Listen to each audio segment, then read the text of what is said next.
ಪ್ರೀತಿಯುಳ್ಳ ದೇವಜನರೇ, ನಿಮ್ಮೆಲ್ಲರಿಗೂ ಬೇಗನೆ ಬರಲಿಕ್ಕಿರುವ ಯೇಸು ಕ್ರಿಸ್ತನ ಶ್ರೇಷ್ಠವಾದ ನಾಮದಲ್ಲಿ ವಂದನೆಗಳು. ಶಾಲೋಮ್, ನಿಮಗೆ ಸಮಾಧಾನವಾಗಲಿ.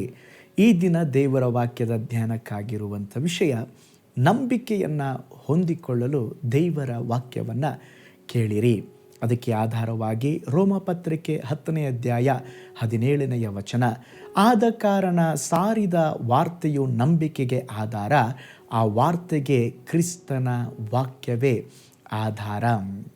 ಇಂದು ದೇವರ ವಾಕ್ಯಗಳನ್ನು ಕೇಳಲು ಹಲವಾರು ದಾರಿಗಳಿವೆ. ನೋಡ್ರಿ, ದೇವರು ಈ ಮೀಡಿಯಾದ ಮೂಲಕ ಕೂಡ ದೇವರು ನಿಮ್ಮ ಸಂಗಡ ಮಾತನಾಡುತ್ತಾ ಇದ್ದಾರೆ. ನಾವು ಎಲ್ಲ ಸಮಯದಲ್ಲಿ ಎಲ್ಲ ಸ್ಥಳಗಳಲ್ಲಿ ದೇವರ ವಾಕ್ಯವನ್ನು ಓದಬಹುದು, ಕೇಳಬಹುದು. ನೋಡ್ರಿ, ದೇವರ ವಾಕ್ಯವನ್ನು ಕೇಳಲು ಇರುವ ಎಲ್ಲ ದಾರಿಗಳನ್ನು ಉಪಯೋಗಿಸಿಕೊಂಡು ಸತತವಾಗಿ ನಾವು ಕರ್ತನ ವಾಕ್ಯಗಳನ್ನು ಕೇಳಿದಾಗ ಕರ್ತನ ಮೇಲಿನ ನಂಬಿಕೆಯು ನಮ್ಮ ಹೃದಯದಲ್ಲಿ ಇನ್ನೂ ಅಧಿಕವಾಗುವಂಥದ್ದಾಗಿದೆ. ಆದುದರಿಂದ ಪ್ರತಿನಿತ್ಯವೂ ದೇವರ ವಾಕ್ಯಗಳನ್ನು ಧ್ಯಾನಿಸಿ ಅದರ ಅನುಭವವನ್ನು ಪಡೆಯುವುದು ಅವಶ್ಯಕವಾಗಿದೆ. ಯೆರೆಮೀಯನ ಗ್ರಂಥ 15:16 ಹೇಳುತ್ತದೆ, ನನಗೆ ದೊರೆತ ನಿನ್ನ ಮಾತುಗಳನ್ನು ಆಹಾರ ಮಾಡಿಕೊಂಡೆನು, ನಿನ್ನ ನುಡಿಗಳು ನನಗೆ ಹರ್ಷವೂ ಹೃದಯ ಆನಂದವೂ ಆದವು. ಒಂದು ನಡೆದ ಸಂಭವವನ್ನು ನಿಮ್ಮೊಂದಿಗೆ ಹಂಚಿಕೊಳ್ಳುತ್ತೇನೆ. ಒಂದು ಯುವ ದಂಪತಿಗಳು ಕರ್ತನನ್ನು ತಮ್ಮ ಸ್ವಂತ ರಕ್ಷಕನಾಗಿ ಅಂಗೀಕರಿಸಿದ ನಂತರ ಅವರ ಕುಟುಂಬದವರಿಂದ ಹಲವಾರು ರೀತಿಯ ತೊಂದರೆಗಳನ್ನು ಎದುರಿಸಬೇಕಾಯಿತು. ಏಕೆಂದರೆ ಅವರ ಕುಟುಂಬದವರು ದೇವರ ಬಗ್ಗೆ ತಿಳಿದಿರಲಿಲ್ಲ. ಒಂದು ದಿನ ಅವರ ಕುಟುಂಬದ ಸದಸ್ಯರು ಈ ಯುವ ದಂಪತಿಗಳನ್ನು ಬರೀ ಸತ್ಯವೇದದೊಂದಿಗೆ ಮನೆ ಬಿಟ್ಟು ಹೋಗ್ರಿ ಎಂಬುದಾಗಿ ಮನೆಯಿಂದ ಹೊರಗೆ ಹಾಕಿಬಿಟ್ಟರು. ಆದರೂ ಇವರು ದೇವರನ್ನು ಆಯ್ಕೆ ಮಾಡಿಕೊಂಡಿದ್ದರು.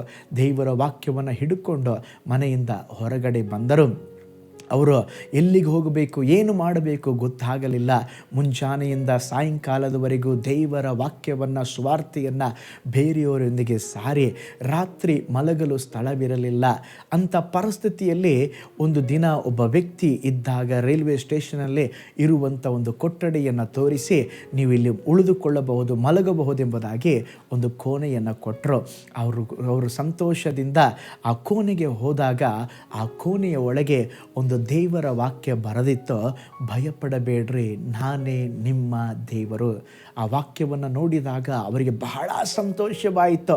ನಂತರ ಆ ಕಷ್ಟವಾದ ಹಾದಿಯಲ್ಲಿ ಅವರು ಹೋಗುತ್ತಿರುವಾಗ ಒಮ್ಮೆ ದೇವರು ಒಬ್ಬ ಸೇವಿಕೆಯು ಈ ದಂಪತಿಗಳಿಗೆ ತಮ್ಮ ಚರ್ಚ್ ಮತ್ತು ಅನಾಥಾಶ್ರಮವನ್ನು ನೋಡಿಕೊಳ್ಳುವಂತೆ ಆಹ್ವಾನ ಕೊಟ್ಟರು.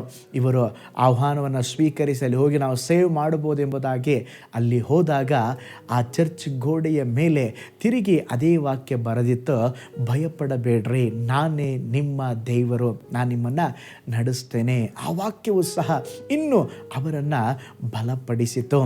ಕರ್ತನು ಹೇಳಿದ ವಾಕ್ಯದ ಪ್ರಕಾರವೇ ಅದ್ಭುತವಾದ ರೀತಿಯಲ್ಲಿ ದೇವರು ಅವರನ್ನು ನಡೆಸಿದರು.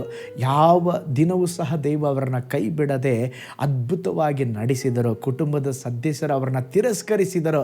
ನಂತರ ಒಬ್ಬೊಬ್ಬರಾಗಿ ಹತ್ತಿರ ಬಂದು ದಯವಿಟ್ಟು ನಮ್ಮನ್ನು ಕ್ಷಮಿಸಿ ಎಂಬುದಾಗಿ ಅವರು ಸಹ ರಕ್ಷಣೆ ಹೊಂದಿದರು. ಪ್ರೀತಿಯುಳ್ಳ ದೇವ ಜನರೇ, ನಮ್ಮ ಜೀವಿತದಲ್ಲಿ ನಾವು ಒಬ್ಬಂಟಿಗರಾಗುವಾಗ, ನಿರಾಶೆಯಲ್ಲಿರುವಾಗ ನಮ್ಮನ್ನು ಸಂತೈಸಿ ಬಲಪಡಿಸಿ ನಡೆಸುವಂಥದ್ದು ದೇವರ ವಾಕ್ಯವಾಗಿದೆ.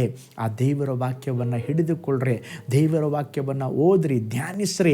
ಅವು ನಿಶ್ಚಯವಾಗಿ ನಿಮ್ಮ ಕಷ್ಟ ಕಾಲದಲ್ಲಿ ದೇವರ ವಾಕ್ಯ ನಿಮ್ಮ ಜೊತೆಯಲ್ಲಿ ಮಾತನಾಡಿ ನಿಮ್ಮ ಜೀವನದಲ್ಲಿ ಬೇಕಾದಂಥ ಸಮೃದ್ಧಿಯನ್ನು, ನಂಬಿಕೆಯನ್ನು ಕೊಡುತ್ತದೆ. ದೇವರ ವಾಕ್ಯ ಕೇಳುವುದರಿಂದ ನಮಗೆ ನಂಬಿಕೆ ಬರುತ್ತದೆ. ಒಂದು ನಿಮಿಷ ಕಣ್ಗಳನ್ನು ಮುಚ್ಚೋಣ. ಸ್ವಾಮಿ, ನನ್ನ ಜೀವಿತದಲ್ಲಿ ಸಹ ನಿನ್ನ ವಚನದ ಮೂಲಕ ನನ್ನೊಡನೆ ಮಾತನಾಡ್ರೆ.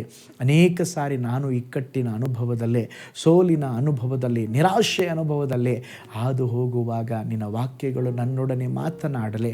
ನಾನು ಓದುವಾಗ, ನಿನ್ನ ವಾಕ್ಯಗಳನ್ನು ಧ್ಯಾನಿಸುವಾಗ ನನ್ನ ಜೊತೆ ಮಾತನಾಡ್ರಿ ಎಂಬುದಾಗಿ ಹೇಳ್ರಿ. ಹಲ್ಲೆಲೂಯಾ.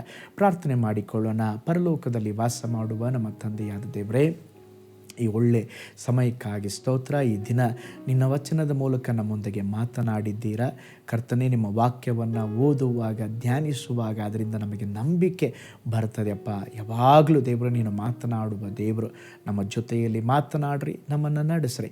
ವಿಶೇಷವಾಗಿ ಈ ವಿಡಿಯೋನ ವಾಚ್ ಮಾಡಿದ ಎಲ್ಲ ಕುಟುಂಬಗಳು ಆಶೀರ್ವದಿಸಲ್ಪಡಲಿ. ಪ್ರಾರ್ಥನೆ ಕೇಳಿದ ಪ್ರೀತಿಗಾಗಿ ಸ್ತೋತ್ರ, ಯೇಸುವಿನ ಹೆಸರಿನಲ್ಲಿ ತಂದೆಯೇ, ಆಮೇನ್ ಆಮೇನ್. ಪ್ರೀತಿಯುಳ್ಳ ದೇವಜನರೇ, ದೇವರ ವಾಕ್ಯವನ್ನು ಓದ್ರಿ. ಆ ವಾಕ್ಯದ ಮೂಲಕ ನಿಮ್ಮ ನಂಬಿಕೆ ಹೆಚ್ಚುತ್ತದೆ. ಆ ವಾಕ್ಯಗಳು ನಿಮ್ಮನ್ನು ಸ್ತೋತ್ರ ಸರಿದಾರಿಯಲ್ಲಿ ನಡೆಸ್ತದೆ. ಆ ವಾಕ್ಯಗಳು ನಿಮ್ಮನ್ನು ಉನ್ನತಕ್ಕೆ ಏರಿಸ್ತದೆ. ಹಾಗಾದರೆ ಕರ್ತನ ನಾಮವನ್ನು ಘನಪಡಿಸ್ರಿ. ದೇವರು ತಾನೇ ನಿಮ್ಮನ್ನು, ನಿಮ್ಮ ಕುಟುಂಬವನ್ನು ಬ್ಲೆಸ್ ಮಾಡಲಿ. ನಾಳೆ ಮತ್ತೊಂದು ದೈನಂದಿನ ಜ್ಞಾನದಲ್ಲಿ ನಾನು ನಿಮ್ಮನ್ನು ಸಂಧಿಸ್ತೇನೆ. ನಾನು ನಿಮ್ಮ ಪ್ರೀತಿಯ ಸೇವಕ pastor Paul Joy. May God bless you all.